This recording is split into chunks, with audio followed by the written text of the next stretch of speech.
Cool. Well, thanks so much for joining us, guys. This is another session of PWL Live today, co-hosted by myself, Brady Plunkett, and Melissa Larson, another advisor at PWL Capital. The flavor for today's session, for me personally, I think it's really super exciting in terms of new opportunities to help people in Canada. This is something that's emerged this year that I think is one of the biggest deals in a long time. It's called the First Home Savings Account. And there are a number of really interesting planning opportunities that I think touch upon a number of things that Canadians are working towards that are super relevant for us to get into today. I'm going to start off just by saying, first and foremost, this is not what we want to consider a classic presentation where Melissa and I just speak for our lunch hour here today for 60 minutes, and it's just back and forth. You hear our voices. You're going to get sick of us by at least a couple minutes in, and it's not going to be as effective as if everybody in here, please participate, ask questions, turn your mic on and interrupt us if there's something that we're covering or a specific question that you have. They actually won't be able to turn their mics on because of the format, but interrupt in the chat. Right. Absolutely. Yeah. Interrupt in the chat. Another one of our colleagues, Jacqueline, she's an advisor with PWL too. She will be handling the chat questions. Please do that. And we've also got an interactive way to get your questions. It's this program called Mentimeter that Melissa is going to discuss right now. Yeah, thanks, Brady. So we do have this program called Menti that we like to use to allow you to interact with the slides and with the presentation as we go. So you can scan the QR code you see here on your phone. You can follow along on your phone with the slides, with the questions. You can also go to menti.com, put in this code that you see, 8822-4368, and same thing, it's going to allow you to interact with us. So we will have times within the presentation that we pause to get your questions. If you use Menti, they're going to pop up right here on the screen so everyone can see them. But of course, like Brady mentioned, you can also feel free at any time to throw something into the chat. Brady and I will be monitoring it. Our colleague Jacqueline is going to be monitoring that as well. And so we do welcome the interruptions. If you have a clarifying question, if you want us to speak to a specific situation, we really would love to do that. So please, join along. We'll have some trivia questions for you as we go as well through Menti. So it makes it a lot more fun that way. Awesome. Now, just before we get into the mechanics of how the account works, I think the initial question that we want to cover right off the top is, can you even open one of these things to begin with? So what you'll see are three important criteria, which we'll get into in a moment right now to describe whether or not you are eligible. So number one, are you a resident of Canada? Not to be confused with citizen. Are you a resident? That's check number one. Check two, are you between the age of majority in your province and the age of 72? So you got to be underneath age 72. You might see 18 featured on various info pages for the FHSA rules. If we look into this a little bit further, it's actually the age at which you are allowed to enter into a contract, which does differ by province. So it might not be 18 for every province. For example, I think in BC it's 19. So if you're between these ages, check number two. Check number three, are you a first-time home buyer? Now, this one can be a little bit confusing. It's not to be confused, which is what I interpreted it as originally, is have you bought a home before? If you have bought a home before, you can still be considered another first-time home buyer for the purposes of opening this account. What are the kickers? Well, you need to have not lived in the current year or the past 4 years in a home at which you or your partner or common law spouse has owned either. So it's this year and the past 4 calendar years. Even if you do own a place, let's say you're renting it out for whatever reason, and you bought it before this year, the last 4 years, you can actually still qualify for this account. So that's pretty exciting. Mm-hmm. And what we'll see here is an overview, and there's a lot of information here. So we'll go through this really slowly. If there are things that come up for you, please, please, please throw it in the chat. Jacqueline's there to answer the questions. The first item that we're going to talk about is the tax deductibility of contributions, which is part of the beauty of the First Home Savers account, is your contributions are tax deductible against your against your income tax return. That is very similar to contributions made into an RRSP, the Registered Retirement Savings Plan, but not a TFSA or an RESP. Absolutely, yeah. And also very similar to an RRSP, you can defer the tax deduction to a future year. So this is a nice benefit. If you make your contribution to an FHSA this year, but you're at a lower salary and a lower income tax bracket, you can wait to a future year when you have more income to use that deduction when it's more valuable for you. Sweet. Now, similar to some other accounts like a TFSA, for example, there is a dollar-based annual contribution limit of how much money you can put into this thing in any given year. It is $8,000 of annual room that you can put into an FHSA, okay? That starts to be accrued to you the moment you open an account. Triggers the moment at which you actually start to build FHSA, what we call participation room. Now, there's other triggers for other accounts, like being a Canadian resident on January 1st for the TFSA, for example, that are different than that. But this one, you really need an account opened in your name for the contribution room to start accruing to you. Yeah, that's important to remember for sure. And so there are a couple other features the FHSA has that are similar to an RRSP or TFSA. Now, depending how you're actually going to use that money, if it is going to be used for a qualifying home purchase, then you will be able to take that out tax-free. So that's similar to a TFSA.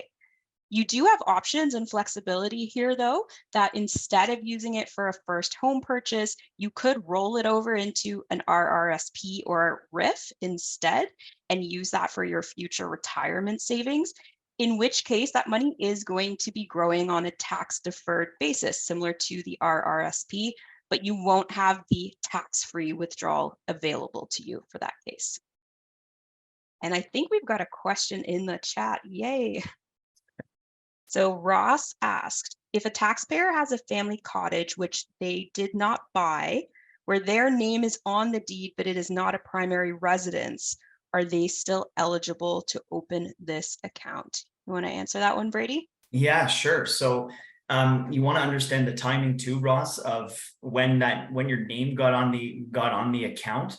But if you're not living there, okay, and occupancy is also an important detail when figuring out whether or not you're eligible. What you have asked about leads me to say yes, you are open to open this account, subject to checking out the occupancy question and the timing of when that transaction happened. Great. Cool. Where were we, Melissa, on this chart? Okay, so we just talked about tax deferred growth and tax-free growth. So Brady, maybe you want to talk about the carry forward. For sure. So similar to an RRSP, one of the really sweet features of an FHSA is you do not need to apply the tax deduction in a given year. You can spread that out to multiple tax years. And let's say, for example, on the contribution side, you do not make an $8,000 contribution in the year in which you open the account. That's okay, because you can coordinate a catch-up contribution the next year for $16,000 if you do miss a year. That is very similar to actually the RESP, where you're allowed to do that as well.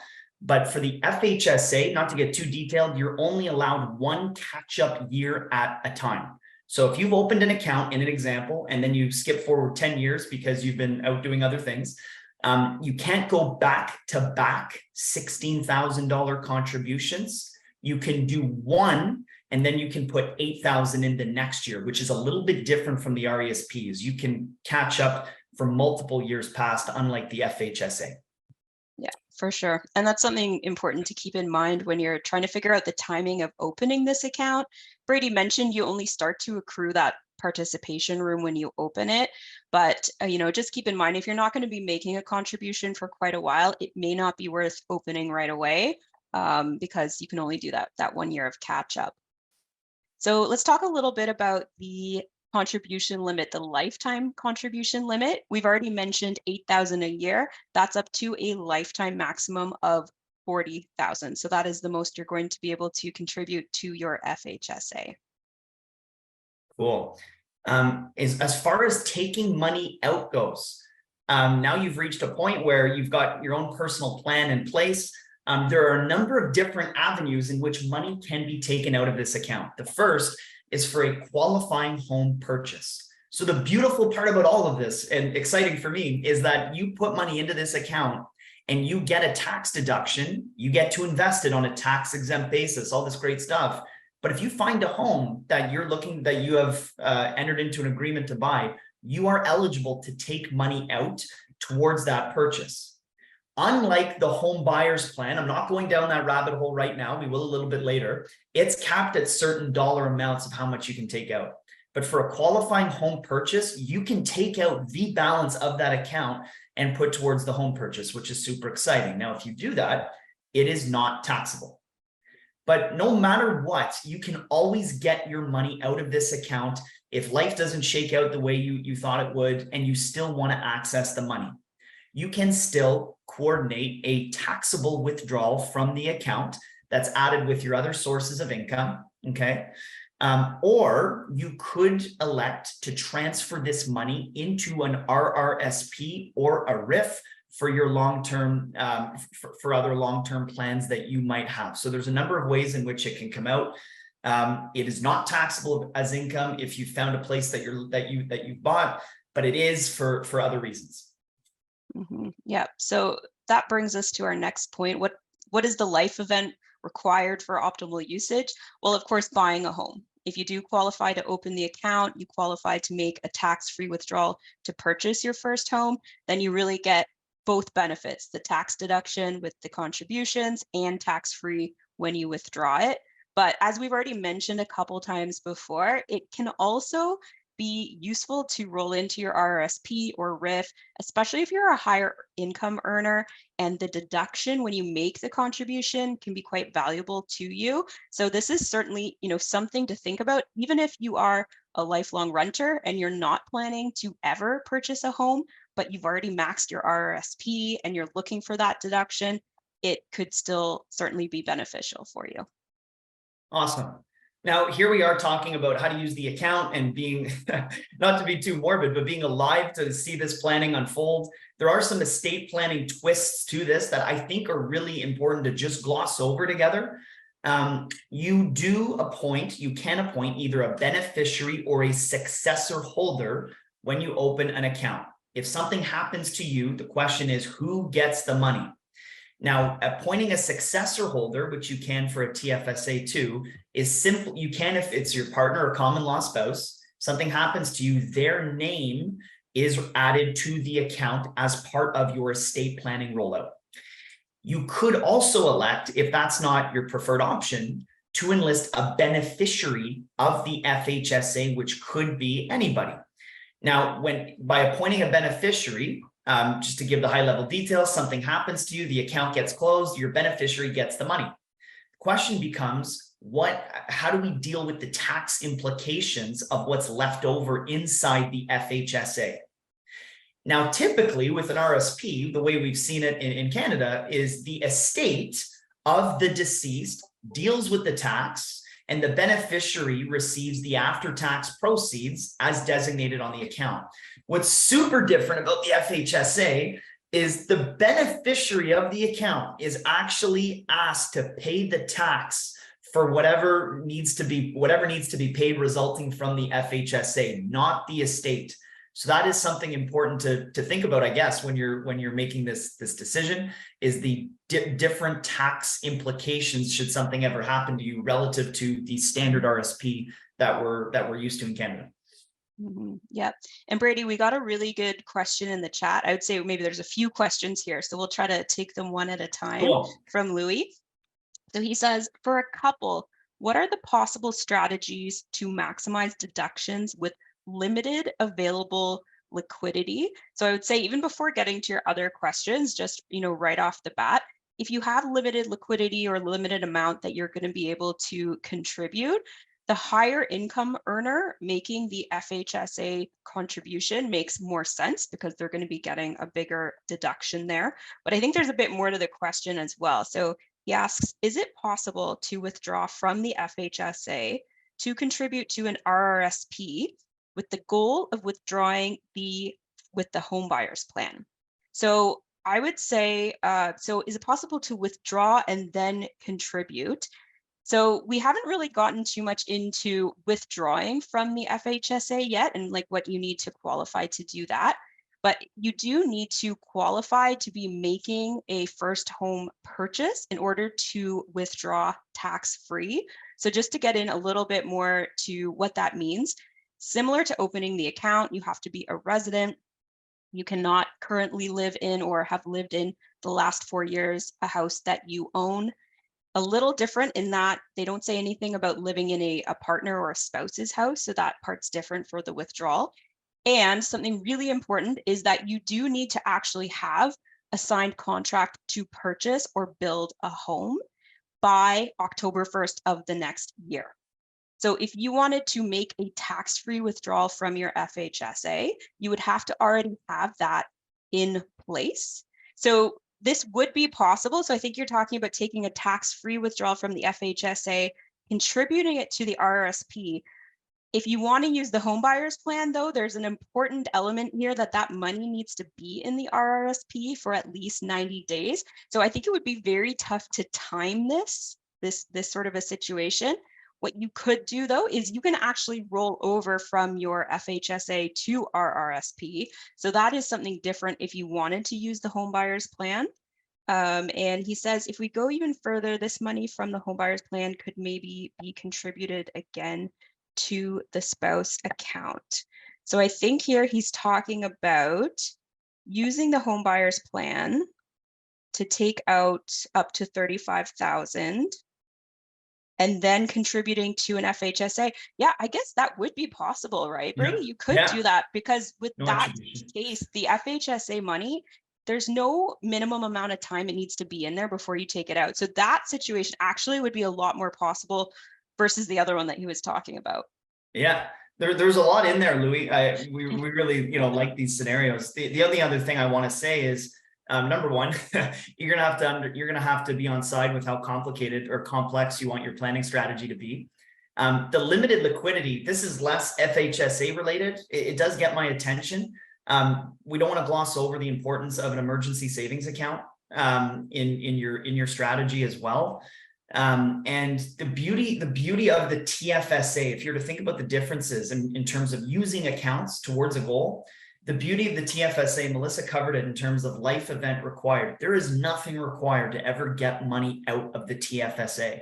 And for some situations, you might take more comfort in having money there, knowing you can get at it for whatever the heck might come up in your life. And you don't have to jump through some hoops about having it taxable or looking for a qualifying home purchase. You can get at that whenever for whatever comes up. So something to think about. For sure. Yeah. And there's some interesting, scenarios using the RRSP, the home buyers plan, and the FHSA. And I think we'll probably touch on them a bit more later as well. Right now, though, we do want to just open it up to all of you to ask your questions. So if you joined a little bit later and you didn't hear us talk about Mentimeter at the beginning, you can go to menti.com. You're going to see there's a code right at the top here, and you can put your questions in, and they're going to pop up on the screen here so that everyone can see them. They are anonymous. All right. So nobody's going to even know who is asking those questions. Yeah. And then that'll allow us to run through some of those. And of course, you can still put questions in the chat as well. But at this point, this is a nice opportunity just for us to see all the questions that you have. And while the responses are coming in, Melissa, we've got a question from a a member of the audience here. I'm going to read it out. My daughter purchased a pre-sale, which will be completed in January of 2024. Can she contribute to her FHSA January 1st and withdraw it a week later? So Kim, this is the fun part about the FHSA. Melissa mentioned the home buyer's plan earlier, and then a requirement to have money in the account for 90 days. So far with the FHSA, and they haven't changed anything yet, and they might, there is no minimum holding period where money needs to be in the account before you are able to withdraw it for a qualifying home purchase. So to that question, yeah, you're allowed to take it out a week later, and they don't really restrict that at this point, which is super interesting. Yeah. And just to take it a step forward as well, Kim, she could open her FHSA this year, assuming she qualifies. She could either put the $8,000 in this year or wait until January. Let's say she doesn't have the funds available, at which time she'll actually have $16,000 of participation room. So she'll get the $8,000 for this year, the $8,000 for 2024, and then can contribute that and take it out the next day. Benefit there being that she'll have the deductions for the contributions that she makes. So that's a good question. Cool. Do we have any responses coming in, Melissa, or no? Here we go. Oh, we got one. Cool. Good timing. All right. So our first one here, we've got, can you discuss the beneficiary paying the taxes a little more? Are they claiming it as income in the year they receive it? Does the estate need to claim that amount as of date of death? Do you want to take that one, Brady, since you were talking about that? Yeah. For sure. I didn't mean to go down like an estate planning rabbit hole with this, but this is totally fine. So in Canada, if you register a beneficiary to any account, and the FHSA is no exception, the money does not pass through the will of the provincial court that is administering the will. It goes directly to the beneficiary that's listed on the account. That's no different than any other registered account. The difference is the recipient, the beneficiary who gets the money, is responsible for paying the tax on it. It is fully taxable as income coming out. So whatever that beneficiary's tax situation is, hopefully, I guess in a perfect world, they're in a lower income bracket where they can efficiently absorb this. But if they're making great money somewhere and they're the beneficiary of an FHSA, that withdrawal is going to be taxable to the beneficiary in the year they receive it at their marginal tax rate. Yeah, and there's some interesting planning to be done there. Again, not wanting to go down the rabbit hole too much, but if that is the case, that you have a beneficiary in mind who is in a really high tax bracket, perhaps leaving it to the estate could be beneficial, but it's going to depend on a lot of factors there. It's very individual. The next question we have is, what happens if you're ready to buy a home, but the market is way down? Isn't an FHSA risky in that situation, assuming you invested in, let's say, stock? So this is an excellent question, really important for us to address. When you open an FHSA and make a contribution, you have a lot of options to how you want to invest that money. It does not have to be in stocks, mutual funds, ETFs. You can put it in high interest savings. You can put it into GICs. You can put it into something that is going to protect your principal and not be as volatile, not fluctuate as much. So you need to be aware of what your time horizon is, what your goals are. If you are thinking about purchasing a home in the next few years, you are going to want to keep that, somewhere safer where you're not going to lose that principal. So something like high interest savings or GICs, depending on the time frame that you have. So, is it risky? Well, it is risky if you invest in the market, if you invest in stocks. Yeah, there is risk that this can happen, but you don't have to. You can put it somewhere a lot safer and, have that available for, for when you might purchase. If you're unsure about your timeline, right? Like having it somewhere really liquid, like high interest savings, could be a good option so that it'll be available when you need it. Awesome. And just as an aside, I was just thinking with mine, Melissa, if we don't answer your question optimally or the way you were thinking about, feel free to either put it on the board or drop it in the chat, and we'll definitely clarify as best we can.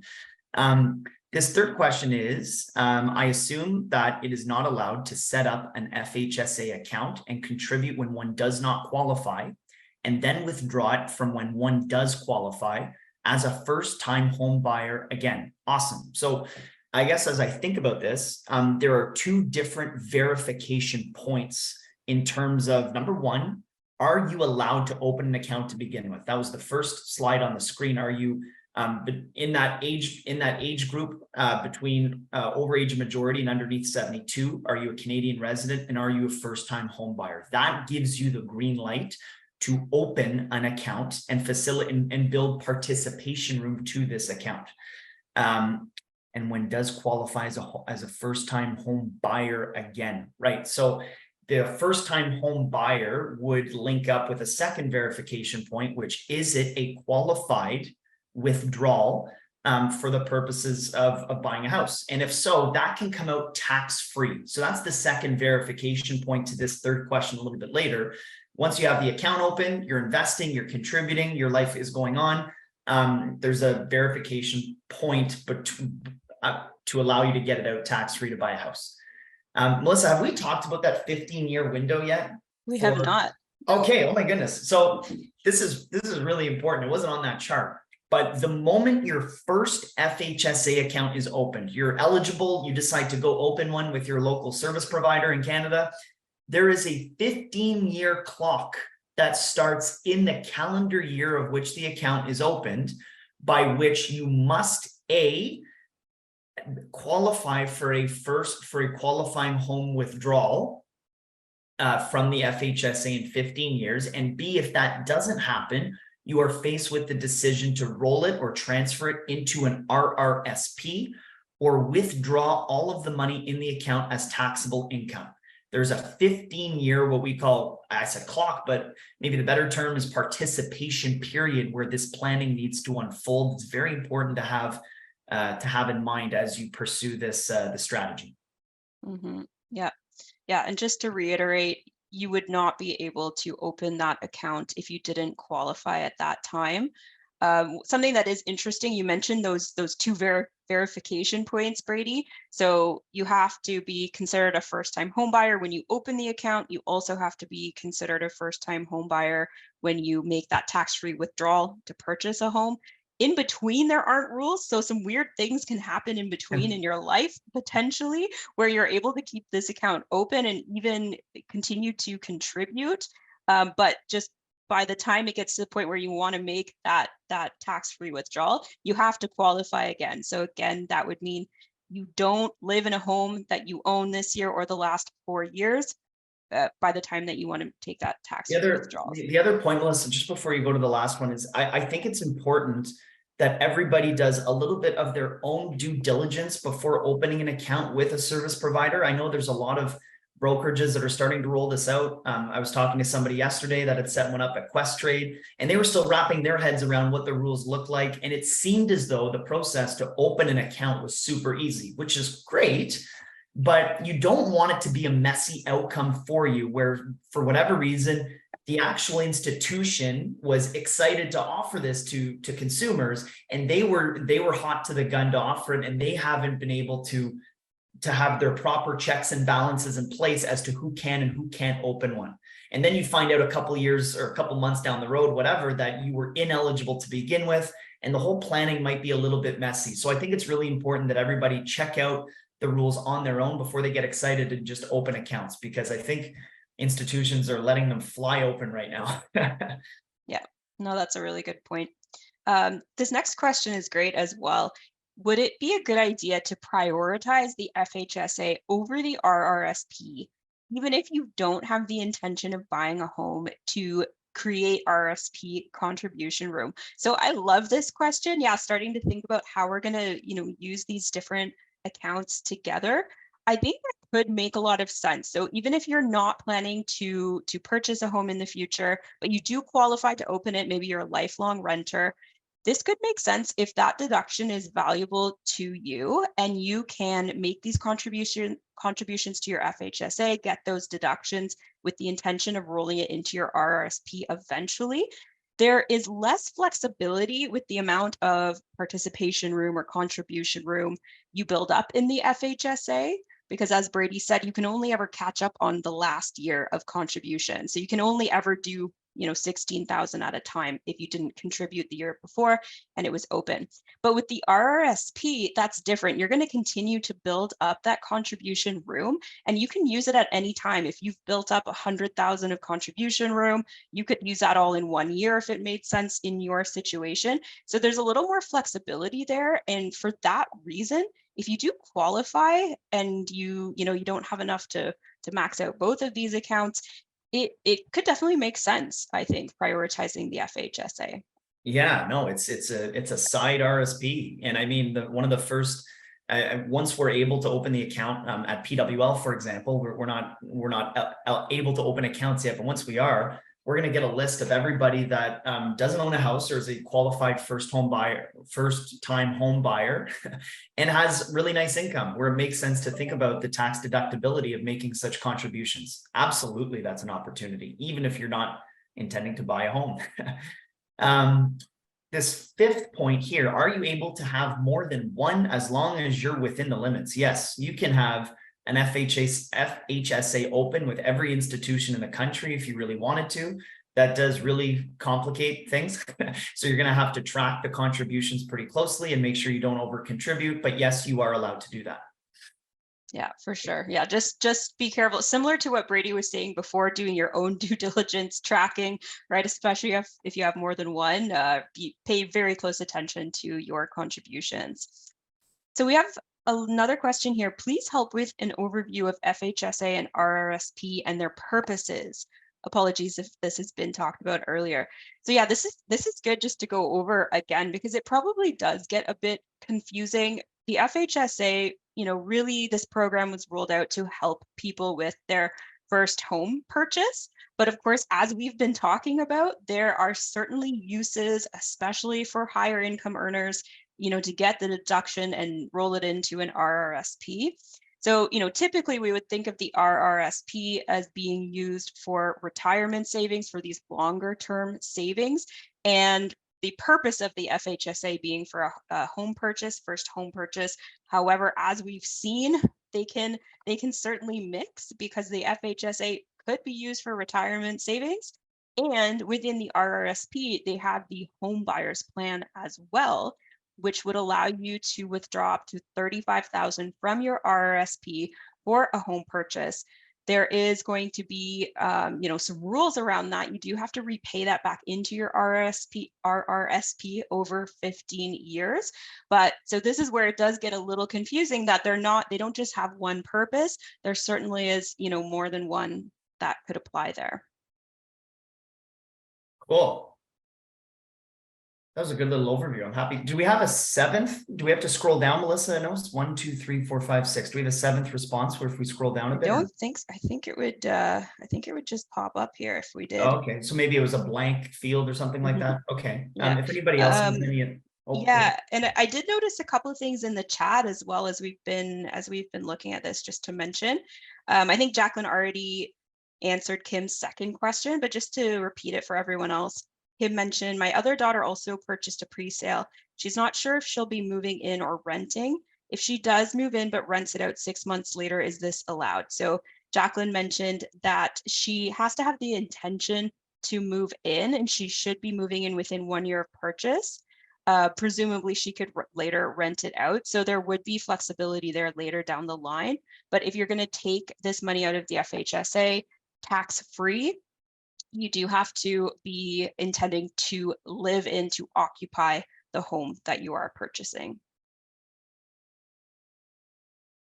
And I think Jeff just mentioned a thank you for answering the third question. I was worried about the ability for people to open the accounts without any verification that an account holder is truly qualifying or not. Yeah, valid concern.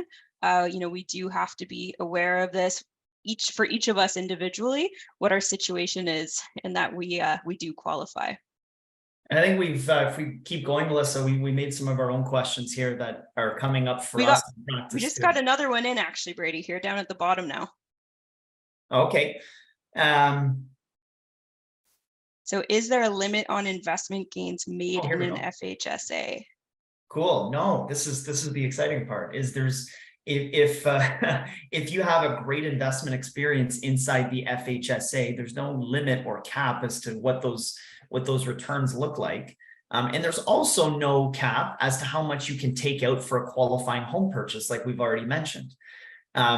This can be exciting for people, but sometimes what we've seen in other accounts like the TFSA is people get excited about the fact that there's no limit on investment gains inside the account, and they try to pick, you know, home run stock picks or investments that contain a great deal of risk with the idea in mind that they're going to be able to exploit this opportunity and get all of these tax-free benefits long term. You just want to be careful with how much risk you're taking with your investment decisions in there. Because if the investment doesn't have a great outcome inside the account and then it goes down, yes, you've got the tax deduction, which is great. But then all of a sudden, if you have a home that you want to buy, there's not as much as you thought to take out. So the subsequent investment decisions are really important as they align with your goals, the timing towards your goals, your income, and a whole lot of other factors like your ability to tolerate risk that you should be thinking about after the contribution's actually made. Mm-hmm. Yeah. And thanks, Isaiah. I can scroll down, Brady. You can tell I've never had this many questions in a Mentimeter before, so I was able to. I didn't see the seventh. Yeah. There we go. Okay, so we have a question down near the bottom here. Any restrictions of trading in an FHSA? For example, can someone day trade for short-term gains in an FHSA? I'm going to assume that the rules are similar to a TFSA for this. Is that correct, Brady?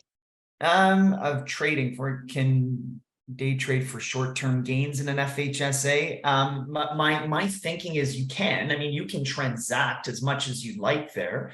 But there have been actually recent CRA rulings on the tax treatment of those accounts for day traders. And I know earlier this year, one day trader was unfavorably ruled against to pay some tax inside their TFSA because they were day trading.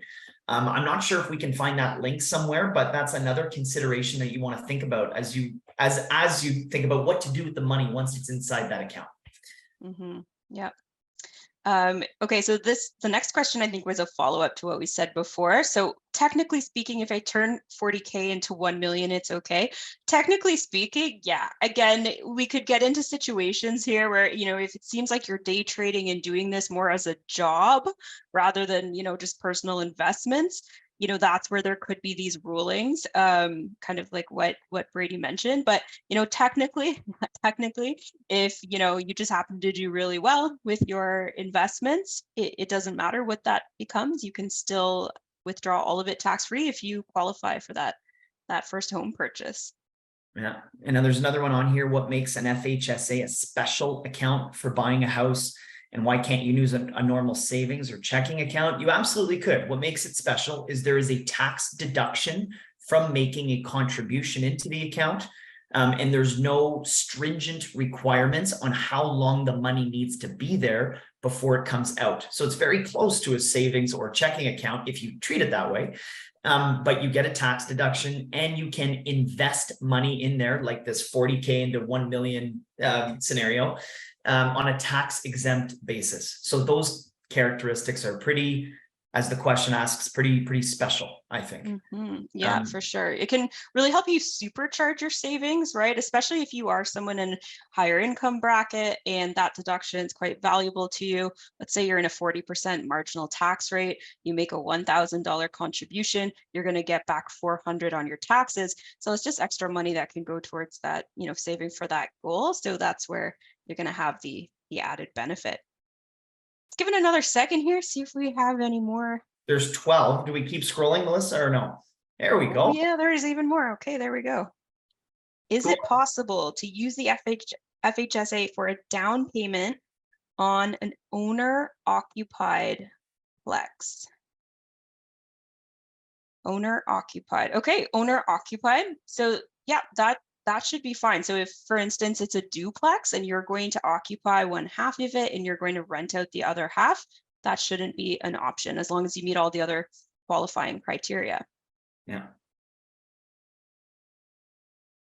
Agreed. And we got that. Yeah, for some reason that one came up twice. So that's what we got here. Okay, we're going to give it a couple more seconds to see if anything else comes in. Don't think we have anything in the chat right now. We will have some more time at the end too if there's more questions. So keep in mind you can continue to also write in the chat as we go. I think we've answered a lot of these questions. I'm just looking at them here.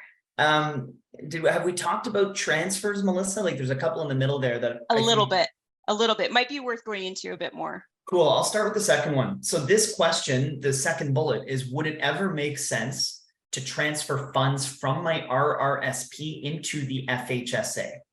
So number one, would it ever make sense? Like, let's think about what the objective of the money is, and let's imagine that you have found, a house of your dreams that you are looking to put a down payment towards, and you've got some money inside an RSP that you've identified is going to be put towards that purpose. Transferring money from an RSP into an FHSA, number one, is allowable.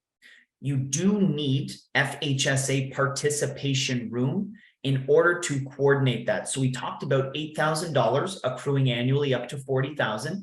You need to have that available to facilitate any money that you're moving from your RSP into the FHSA. Now, would it make sense? Well, what you're doing, or what you're achieving by doing that, is you are foregoing or adding to the home buyer's plan. You're not taking money out of the home buyer's plan in this example. You're taking it out as an FHSA withdrawal. Now, you are achieving a tax-free withdrawal by doing that. That is similar to the home buyer's plan out of the RSP, but I'm going to add another twist here. I'm trying to be as concise as I can. There's a lot of information. And we'll get into the home buyer's plan, I think, in a little bit, Melissa, but by taking money out of the FHSA, it's tax-free, like I mentioned, and there's no requirement to recontribute the money back like it exists with the home buyer's plan. There's a certain 15-year recontribution period that you're on the clock for after you take money out. It's a bit of a loan to yourself to buy a house. The FHSA is not like that. You take money out, you buy a house, you shut that account down, you're done. So yeah, it could make sense. For sure. And just being aware that you do need that contribution room in the FHSA, that transfer is going to use it up. So if you could possibly find the funds somewhere else to make the FHSA contribution and get the deduction, I would say do that if you can, because rolling it from the RRSP to FHSA, you won't get it again. But certainly there are cases that it could make sense, right?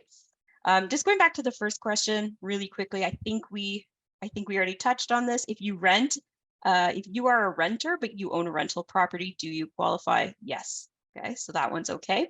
When possible, to contribute to both an FHSA or TFSA, which is optimal. Okay, this depends. This is very much dependent on your situation and on your goals. If you do want to make a home purchase in the next few years, especially if you're a higher income earner where that deduction is really valuable to you, then using the FHSA makes a lot of sense. The TFSA, though, is going to come with so much more flexibility. I know Brady touched on this earlier as well. You can withdraw that for any purpose, right? You suddenly want to go on this dream vacation with your family. It really doesn't matter. It doesn't have to be for a home. So you have a lot more flexibility there, as well as the fact that another thing to consider is right now, what is your income? What tax bracket are you in? If it's lower right now, it might not make sense to open the FHSA, especially if you don't foresee it really increasing in the next few years to be able to, use that deduction later. The TFSA just generally, like we said, it'll come with tons of flexibility and that can be a huge benefit. So depends on your situation, depends on your goals. Cool. I think we'll skip 5, Melissa, because I think we've touched on that enough, but 4 really quickly. What are the tax implications of transferring in kind or without selling an investment from a TFSA into an FHSA? So number 1, any transfers of any kind, cash or investment securities, are not allowed to go from a TFSA directly into an FHSA or the other way around. The FHSA and the RSP can interact that way, but not the TFSA. So what are the tax implications of still accomplishing this? You got to move money out of the TFSA via a withdrawal as a step 1, and then as a step 2, contribute it back into an FHSA. So there's no harmful tax implications of withdrawing from a TFSA the value of what you take out is added to new contribution room that you get the upcoming January. Yeah, so it could definitely, be a great move, especially because you're going to get that deduction when you make the contribution to the FHSA. So if you're planning a home purchase, I think that would be a great idea.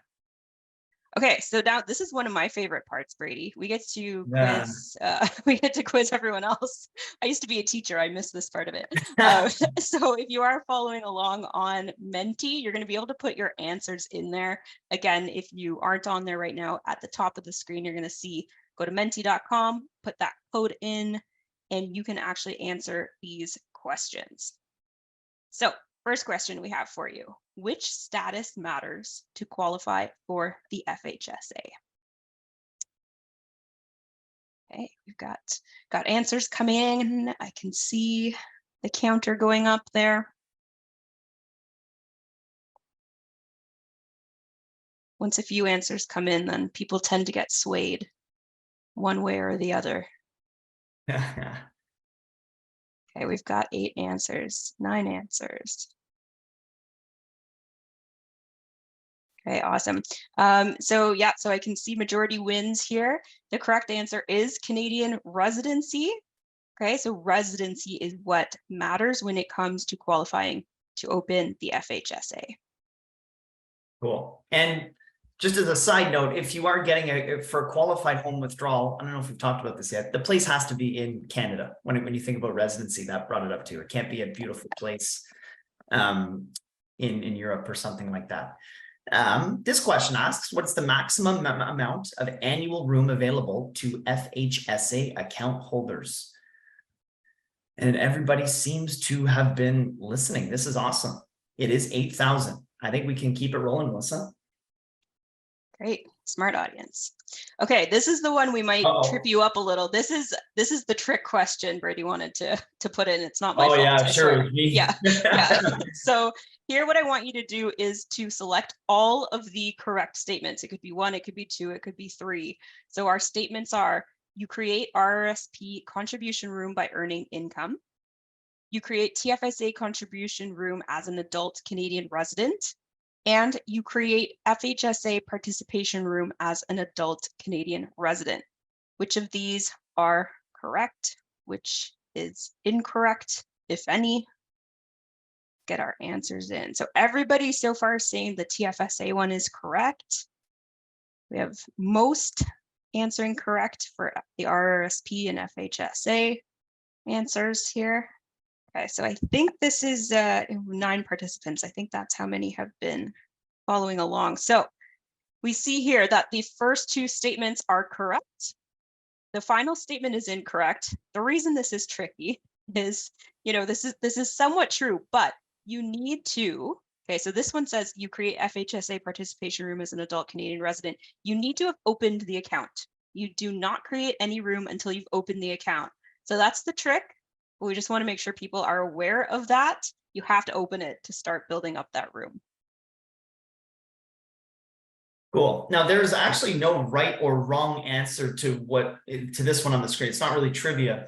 It's just our curiosity. When you're making your own RSP contributions, are you thinking about it on a calendar year cycle, meaning from January to December, or are you thinking about it on a tax year basis, like March 1st to March 1st of the following March 1st? No right or wrong, just curious as to what people are actually doing.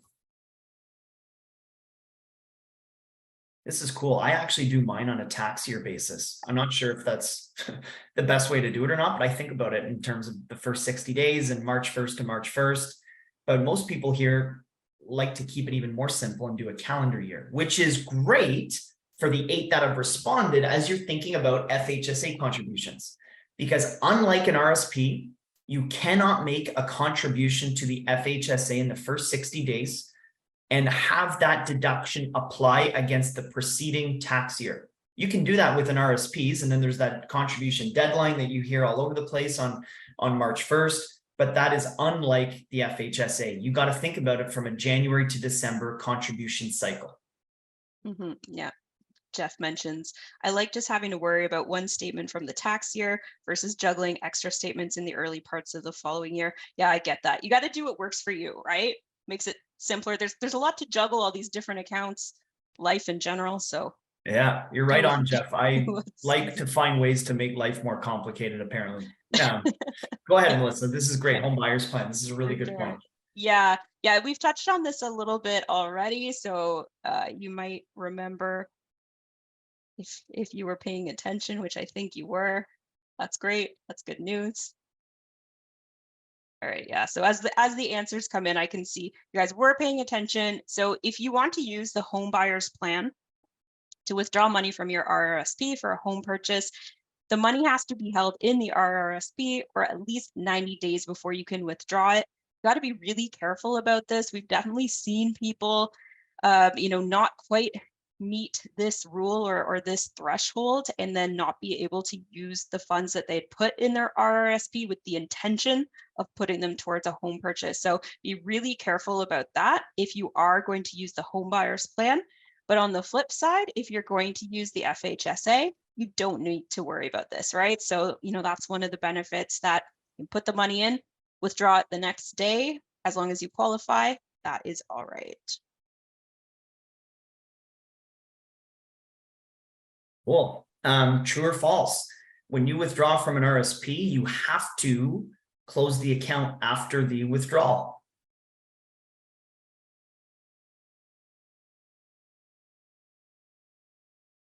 6, looking at the bottom right, 7. There's a lot of false.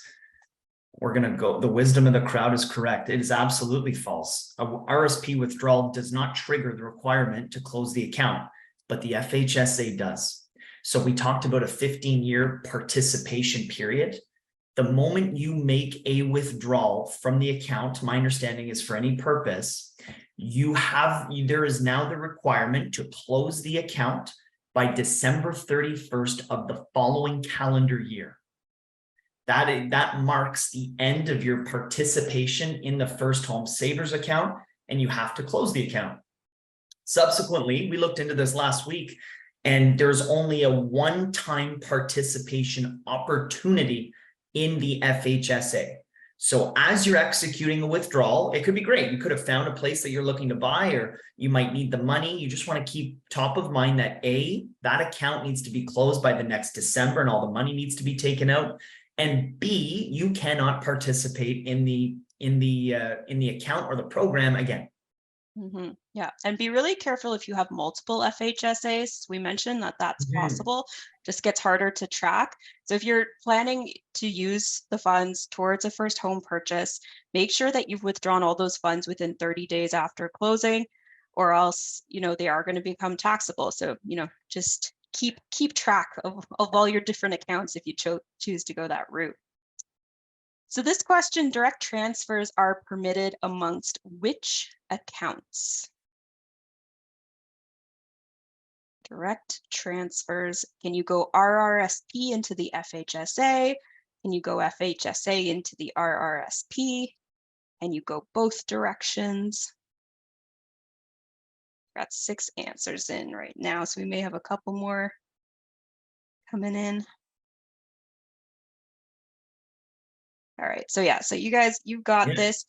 They can go in both directions, okay? So you can go from your FHSA into your RRSP. We mentioned before that maybe is a good option if you decide you're not going to buy a house with these funds. You want them to go towards your, longer term planning. And you can also go RRSP into an FHSA.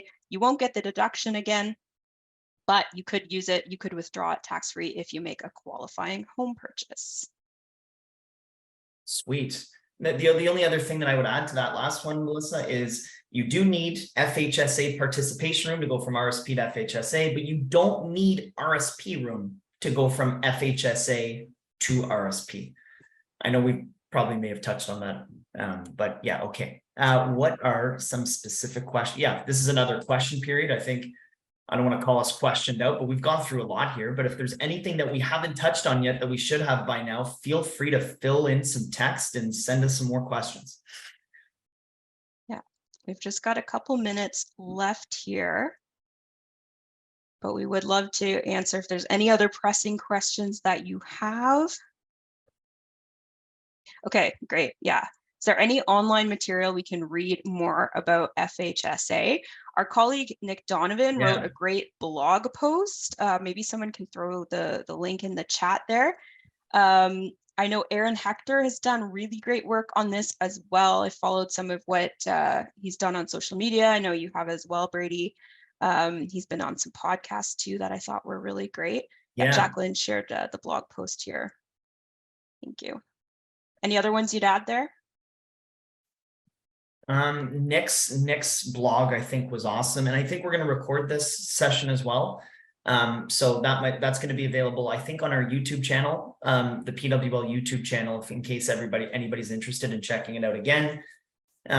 Would it be a good idea to contribute to an FHSA, even if my income is low, and keeping the deduction for later?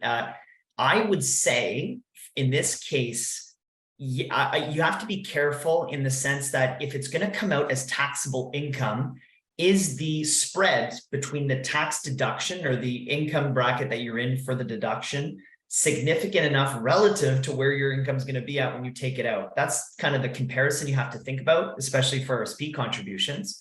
But if it's going to be a qualified home withdrawal and it comes out as tax-free income, then yeah, in this question, it would be a good idea to make the contribution if you're confident that a home purchase is in your future. Spread it out, because it's not like money's going to have to be taxed at any later point. You're going to take it out to buy a home. Yeah. Great. Okay. We've had some really good questions. There might be some people who have more specific questions about their situation. So Brady. Oh, yeah. Okay, cool. We were talking about the account and how it works at large, but if you're really curious as to how that links up with your own strategy, and you want an understanding of how this fits into your own objectives and what the right solution is for you and what type of accounts you should be thinking about, feel free to click. I think there's a link on this on my calendar here where you can get into my calendar for a half-hour session if that's something that you're interested in. I might have Melissa join me too, because she's got a lot of knowledge on this account. I can share my Calendly link in the chat as well, in case for whatever reason it's not working on the screen. If everybody gives me. Okay, that would be perfect. Yeah, that'd be great. 5 seconds. Cool. All right, so Brady's going to share that again in the chat. One last thing we'd love to ask of you is to share your feedback on this presentation. So you can use the QR code you see here, or you can click on the link. It'll bring you to a form with just a few quick questions. We're trying to roll out a lot more of these kinds of webinars just to give that free education to Canadians on matters that are important to them. So we're always welcoming that feedback from you so we can continue to get better and to talk about what you want us to talk about. That's right. And we're going to be doing more of these. We just want to say thanks to everybody for coming. I hope it was a valuable session. I hope everybody had enough of their questions that were explored at a good enough depth. This is a really exciting opportunity. Continue your due diligence as you figure out whether or not this is a solution that best fits with what you're looking to do. Feel free to reach out to us anytime. And in the meantime, we're going to keep putting out content on our website. We've got an awesome podcast, The Rational Reminder. All of us are all over Twitter, and we're pretty active in the personal finance community. So keep checking us out, because we'll be around. Thanks, everyone. Thanks.